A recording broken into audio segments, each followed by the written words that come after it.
This chapter surveys two types of interviews that are more common after one is hired. The first type is the performance appraisal interview. The second type is the exit interview. Once hired, you may encounter appraisal interviews more frequently. Appraisal interviews allow you and your supervisor or supervisors formal opportunities to review your performance since the last appraisal, which is likely a year ago. Authors Amesbury and Powell suggest that the performance appraisal is perhaps the single most important factor in helping an organization reach its goals. That is because goals that are formulated at the top of an organization are often lost in translation as they get filtered down to line personnel. Most employees of large organizations have seen more than one change in upper management that has had little or no effect on their day-to-day organizational lives, despite broad statements of change made by upper management. If upper management truly wants to initiate change within an organization, it must clearly communicate those changes and, more importantly, evaluate its employees according to organizational goals. Therefore, at the heart of the superior-subordinate relationship is the performance appraisal. Almost every decision that a manager makes regarding employees ought to be grounded in a reliable and valid performance appraisal.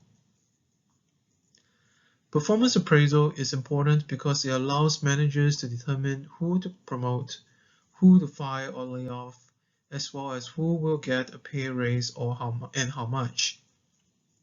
Performance appraisal is also to give employees feedback on their accomplishments and areas for improvement, which all points toward organizational development through specific training and development activities.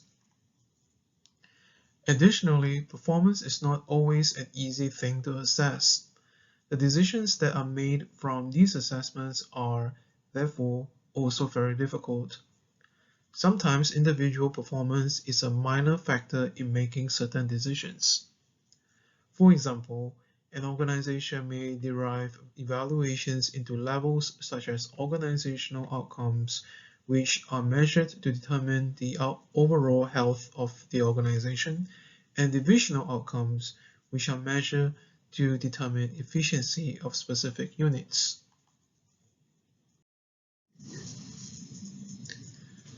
Amesbury and Paul note that when managers conduct performance appraisals, they should be aware of two important legal issues. The first issue is discrimination.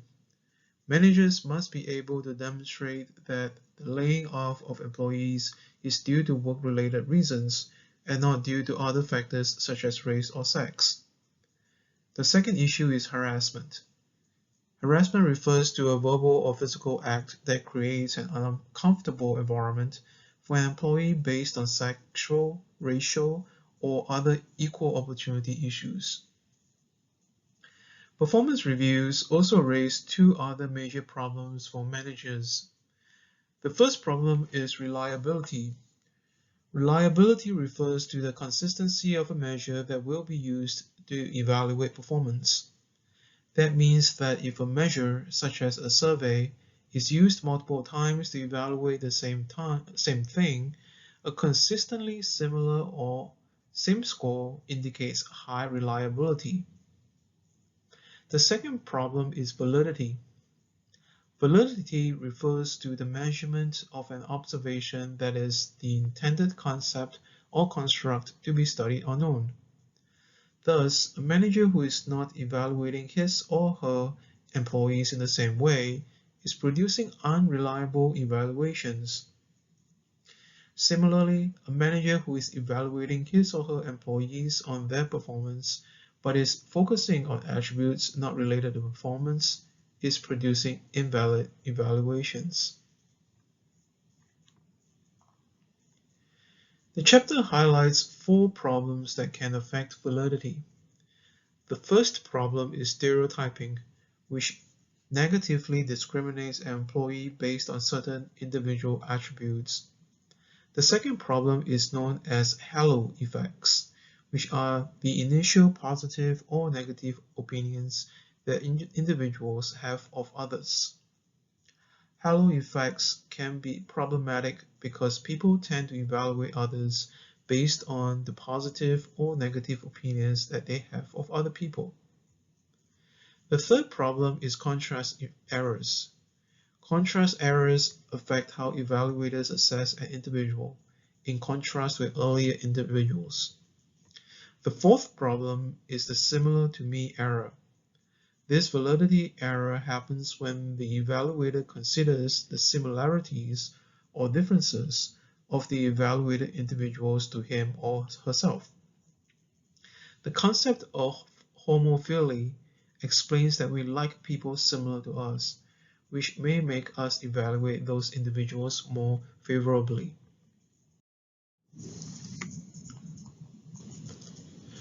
Management by objectives, or MBO, is a common method used by organizations.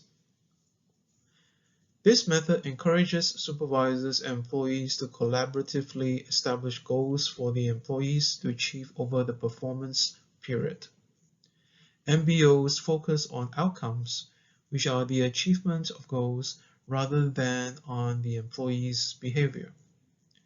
Because MBOs is a method about meeting goals for the next performance period, MBOs focus on the future rather than on the past. And since supervisors and employees work together on which objectives to accomplish, MBOs are an evolving process. The MBO process is divided into the following 8 steps. First is diagnosis, which considers the current employment issues in the organization. Next is planning. What is the organizational commitment or resources available to the training and development process? The third step is to define the employee's job. In this step, the manager and employee strive to learn what activities and contribution the employee makes to the organization as a whole. This may be done in light of the employee's job description, but may also evolve during the employee's tenure. Subsequently, the fourth step is goal setting, where the employee develops and submits a list of goals to be accomplished during the next evaluation period. In step 5, the supervisor reviews the goals submitted by the employee. For step 6, steps 4 and 5 are repeated until consensus is reached between the supervisor and employee. For step 7, the superior and employee meet during the evaluation period to review progress towards the goals. And finally, for step 8, the supervisor and employee meet to formally review results, and then the process restarts. Although certain methods of appraisal may give the interviewer an edge in one dimension or another, there are things all appraisal interviewers should be aware of regardless of the technique employed. The perception of fairness on the part of the interviewee is as equally important as, if not more important than, the methods used. Equity theory posits that the perception of equity on the part of the employee will determine his or her level of motivation. It is important to note that equity does not mean everyone gets the same thing. It means that everyone wants to get what he or she feels is fair. The problem for the manager is that the feeling of equity is just that, a feeling. Because people tend to overestimate their own importance in a workplace, it's very hard for a manager to actually achieve equity. Regardless, here are several steps to help create a fairer evaluation process. First, whatever method or evaluation is employed, the process should be worked out independent of the manager who is conducting the evaluations of the employees who are being evaluated. Increasing the number of items effectively increases the reliability and validity of the appraisal, even if multiple raters are involved. Similarly, by increasing the number of evaluators, you not only increase the inter-rater and intra-rater reliability, but you also decrease the possible validity problems that you run into regarding homophily. Regular evaluations increase the frequency of reviews, which can offer employees with timely feedback. Also, it is helpful to focus on job performance as in the activities, actions, and outcomes achieved during the review period. Finally, reviews can create anxiety. Thus, it will be helpful for managers to explore ways to help reduce some of their employees' anxiety when it comes to review time. We must also remember that interviewing is a two-party interaction.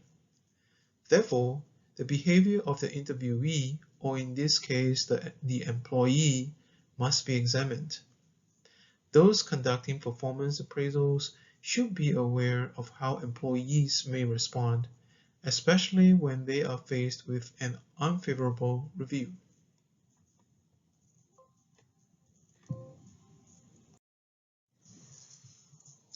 Finally, we now consider exit interviews.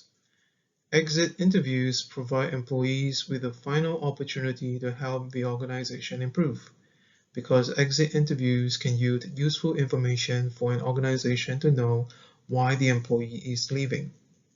For some departing employees, they may not say much about why they are leaving, although some may use the opportunity to vent their frustration. In sum, exit interviews benefit organizations more than they do for the departing employees.